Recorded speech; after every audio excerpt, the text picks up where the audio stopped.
Hey everybody, how's it going? Hope you're having a lovely day. So I've talked a lot about the televisions that spy on you and how annoying this is.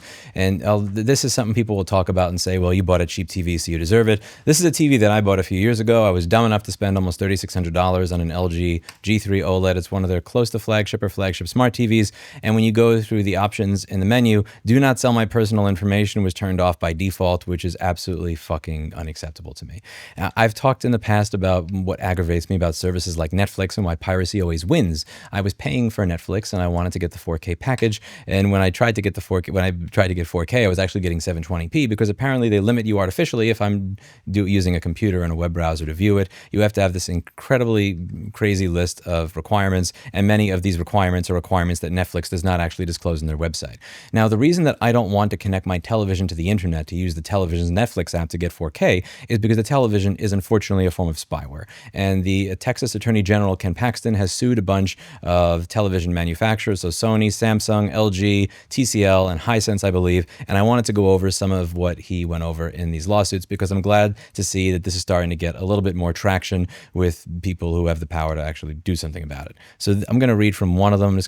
There's about a 30 to 40 page lawsuit for each of these. I'm not going to read through all 250 pages of it, but I am going to browse through some of it. So this is the one for Hisense. Your TV is watching you back. Hisense smart TVs aren't just entertainment devices, M-dash. They're mass surveillance systems sitting in 1 million American living rooms. Oh no. Oh no. What customers thought would enhance their viewing experience actually tracks, analyzes, and sells intimate details about everything they watch. Through automatic content recognition technology, Hisense secretly monitors what consumers watch across streaming apps, cable, and even connected devices like gaming consoles or Blu-ray players. This isn't a glitch or side effect, M-dash. It's deliberate. Oh no. Hisense harvests this data, builds profiles of consumers' behavior, and sells it for profit. So the first thing I wanted to go over here is that there are people that will say, well, who gives a shit if they can tell what I'm watching? Whatever, fine, no big deal. They know that I was watching House. Okay, like what are they going to do with that information? What's important is that ACR captures everything on your screen. So this is not just capturing TV shows, but it's going to capture security footage if you're using your television to view security footage from your doorbell. It's going to capture anything that's on the screen if you're using it as a computer screen, which means it can read through whatever it is you have on your computer monitor, which is obviously a serious problem. ACR captures everything on your screen, not just TV shows, but also YouTube videos, security or doorbell camera streams, and videos or photos you send via Apple AirPlay or Google Cast, and from other connected devices to your TV by HDMI, including personal laptops, video game consoles, and Blu-ray players. So it's not just capturing, oh, you watched season 7 of Game of Thrones and you actually liked it, shame on you, which again, to be clear, shame on you. But in all seriousness, it's not just capturing that, it's capturing everything, and people use their televisions for much more than just watching television nowadays. Consent is not informed. Hisense's user interface reveals a surveillance by design default philosophy that is intended to manipulate consumer consent to align with its business interests. This scheme is illustrated in the following two ways. First, consent is not informed because Hisense relies on non-intuitive nomenclature, deceptive and misleading labeling for their ACR data collection program. In Hisense's first mention of ACR, it refers to ACR as an enhanced viewing service. Only after 20 clicks does Hisense mention that enhanced viewing service is in fact ACR. 20 clicks. The mislabeling of ACR in the consent screens presented to customers does not put them on notice, let alone give rise to any reasonable inference about what activity they are enabling, and certainly does not inform them that ACR technology integrated into Hisense TVs permits continuous real-time capturing of every sound and image on their smart TV every second. Second, consent is not informed, because consent is requested during forced initial setup. When Hisense smart TVs are turned on, consumers must click through a multi-page onboarding flow before landing on the consent screens for the terms and conditions. After thousands of clicks and upwards of 20 minutes clicking through technical convoluted terms, consumers are presented with only one choice prominently displayed: accept, which is something that we've gone over here on this channel many times. Many times when you're presented with these types of things, you'll see that instead of having an accept and decline, it's just accept. And the way that they are using these terms, they're going out of their way to say something that it is not. Enhanced viewing makes it sound like you're going to make the picture look better based on the lighting in my room. Enhanced viewing means that you're going to do something that improves my quality of life. But what you actually mean when you say enhanced viewing is ACR, which is spying on me all the time, automatic content recognition, figuring out what's on my screen, reporting it back to you, and using that data to profit. That's enhancement for you, not enhancement for me. Nearly all consumers click accept to simply finish the setup.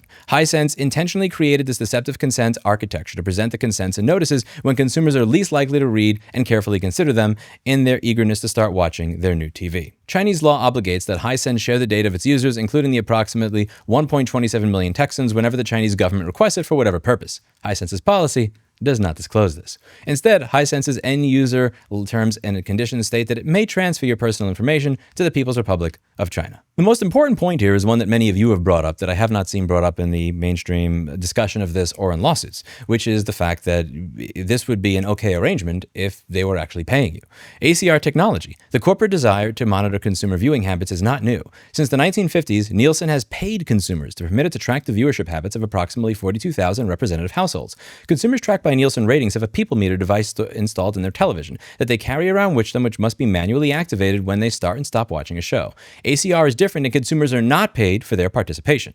Many of you may think that, listen, this is bullshit, I don't want this, but there are some of you out there that may say, listen, I'm broke. If you want to pay me to watch House, then sure, I'll go with that. And that's the thing that's missing here. If these companies want your data, they should be paying you for that data, but they're not paying you for that data. This used to be a model that was normal. If I want to know what you're doing, if I want to spy on you, I need to gain enthusiastic consent and I need to pay you. If you want to know what I'm watching and what's on my screen all the time, you need to pay me. And what your rate is going to be different from others. Some people will say for millions of dollars, I don't want that. Some people may say, give me $5 and a ramen noodles and you can see what I'm watching for the next month. But that's what's missing, and that's what I want to see brought more into this conversation. If you want people's data, you need to pay them for it. And they do mention in this lawsuit that Vizio makes considerably more money off of selling people's data than they do off of actually selling televisions. And even that does not excuse it, because other companies that make flagship televisions by default are selling my personal fucking data, which, yeah, not a fan of this. I would like to see how this lawsuit goes forward. I wish Ken Paxton the best of success. And if you're somebody who doesn't like Ken Paxton, in the comments, the more time he spends suing Hisense and TCL, the less time he spends pretending he's a doctor. So, it's good all around. Wish success with the lawsuit. Go forth and make something happen.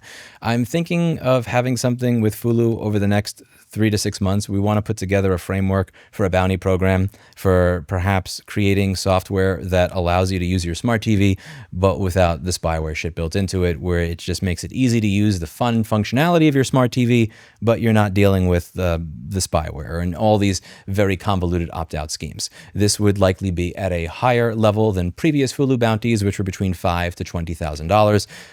But we'll see. Stay tuned for the announcements on that, because I'm excited to put something together on that. I think that would be fun. I think this stuff is just starting to go too far.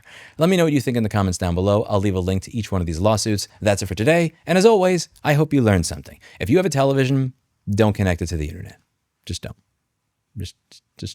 I very rarely say, trust me, bro. This is one of the few times. I'm going to make an exception to my rule, and I'm sorry for that. Trust me, bro. Don't connect your television to the internet. Just don't do it. Just don't do it. See you in the next one. Bye now.